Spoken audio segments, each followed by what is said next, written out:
Hi friends, welcome back to my channel. আমার চ্যানেলের আরও একটা নতুন ভিডিওতে সকলকে স্বাগত। আশা করি সকলেই খুব ভালো আছেন।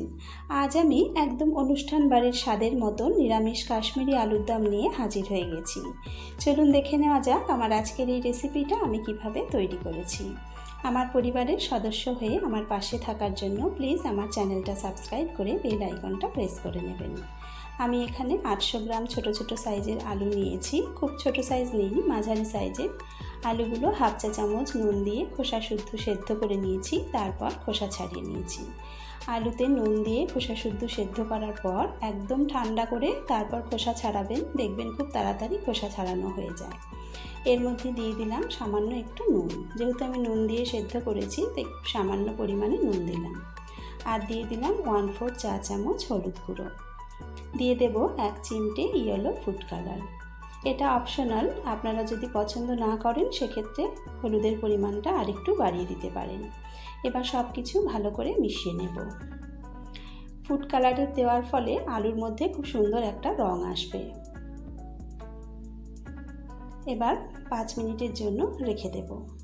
একটা মিক্সার জারের মধ্যে 2টো টমেটো টুকরো করে নিয়ে নিলাম। দিয়ে দেবো 1 ইঞ্চি আদা ছোট ছোট টুকরো করে কেটে নিয়েছি। এবার একটা পেস্ট বানিয়ে নেব।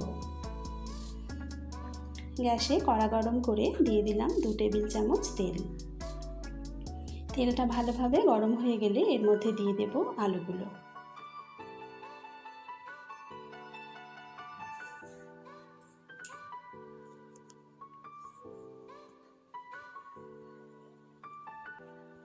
উল্টে পাল্টে দুদিকটা ভালো করে লাল করে আলুগুলো ভেজে নেব।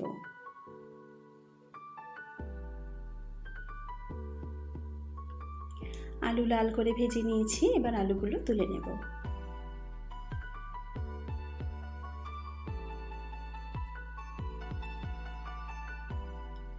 কড়ায় আরও 2 টেবিল চামচ মতো তেল দিয়ে দেব। তেলটা গরম হয়ে গেলে এর মধ্যে দিয়ে দেব 2টো তেজপাতা। দিয়ে দিলাম 2টো ছোট এলাচ, 2 টুকরো দারচিনি, 2টো লবঙ্গ। আর দিয়ে দেব হাফ চা চামচ সাজিরা। সাজিরার পরিবর্তে আপনারা কিন্তু নর্মাল জিরাও দিতে পারেন। ফোড়ন থেকে একটা সুন্দর গন্ধ বেরোনো পর্যন্ত ফোড়নগুলো ভেজে নেব। ফোড়ন ভাজা হয়ে গেলে গ্যাসের ফ্লেমটা বন্ধ করে দেব। তেলটা একটু ঠান্ডা হলে দিয়ে দেব 2 চা চামচ কাশ্মীরি লঙ্কার গুঁড়ো। এর ফলে খুব সুন্দর একটা কালার আসবে। লঙ্কাটা ভালো করে তেলের সাথে মিশিয়ে নেব। এবার আদা টমেটোর পেস্টটা দিয়ে দিলাম। মিক্সারের বাটিটা ধুয়ে আরও একটু জল দেব। একটু নাড়াচাড়া করে নেব, তারপর গ্যাসের ফ্লেমটা অন করে দেব।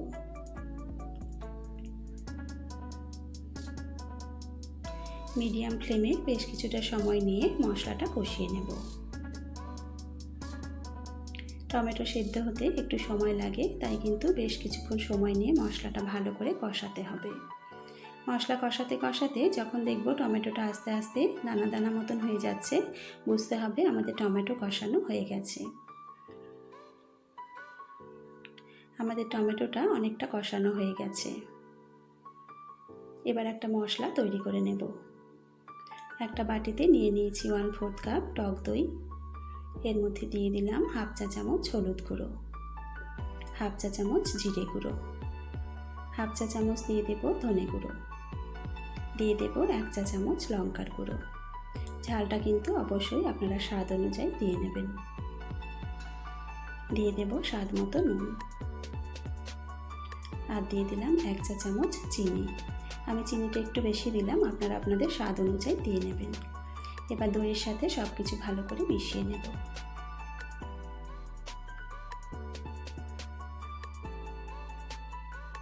দইয়ের সাথে সব কিছু ভালো করে মিশিয়ে নিয়েছি। দইয়ের মিশ্রণটা দিয়ে দিলাম।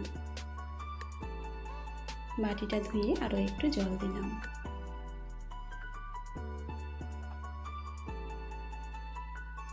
সব কিছু খুব ভালো করে মিশিয়ে নেব।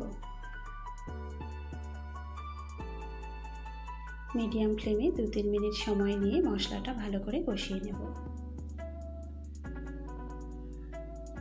মশলা কষানো হয়ে গেলে এর মধ্যে দিয়ে দেব কাজু বাদাম, চারমগজ আর পোস্ত বাটা। আবারও সব কিছু ভালো করে মিশিয়ে নেব। আরও 1 থেকে 2 মিনিট মতো মশলাটা কষিয়ে নেব। মশলা কষানো হয়ে গেলে এর মধ্যে ভেজে রাখা আলুগুলো দিয়ে দিলাম। মশলার সাথে আলুগুলো ভালো করে মিশিয়ে নিয়ে 2 মিনিট মতন কষিয়ে নেব।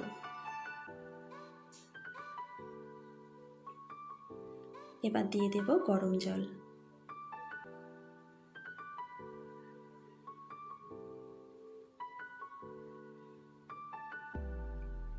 জলটাকে ভালো করে মিশিয়ে নেব। মিডিয়াম টু লো ফ্লেমে চাপা দিয়ে 10 মিনিট রান্না করে নেব। 10 মিনিট হয়ে গেছে, চাপাটা তুলে নিলাম। আলুর দমটা ভালো করে নাড়াচাড়া করে নেব। এই সময় গ্যাসের ফ্লেমটা একটু বাড়িয়ে দেব। দিয়ে দেব হাফ চা চামচ গরম মশলার গুঁড়ো। দিয়ে দিলাম 1 চা চামচ রোজ ওয়াটার। আর দিয়ে দেব হাফ চা চামচ কেওড়া ওয়াটার। সব কিছু ভালো করে মিশিয়ে নেব। আমি এর থেকে ঝোল আর বেশি শুকনো শুকনো করব না, যেহেতু কাজু বাদাম, চার মগজ, পোস্ত দেওয়া আছে। ঠান্ডা হলে কিন্তু ঝোলটা আরও টেনে যাবে। সব কিছু ভালো করে মিশিয়ে নেওয়ার পর গ্যাসের ফ্লেমটা বন্ধ করে 2-3 মিনিটের জন্য চাপা দিয়ে রেখে দেব। তারপর সার্ভ করে নেব। তৈরি হয়ে গেল আমাদের কাশ্মীরি আলুর দম, একদম অনুষ্ঠান বাড়ির স্বাদের মতন। আমার আজকের এই রেসিপিটা যদি আপনাদের ভালো লেগে থাকে, লাইক, শেয়ার ও কমেন্ট করবেন। আজকের ভিডিও এখানেই শেষ করছি। আবার হাজির হয়ে যাব নতুন কোনো ভিডিওর সাথে।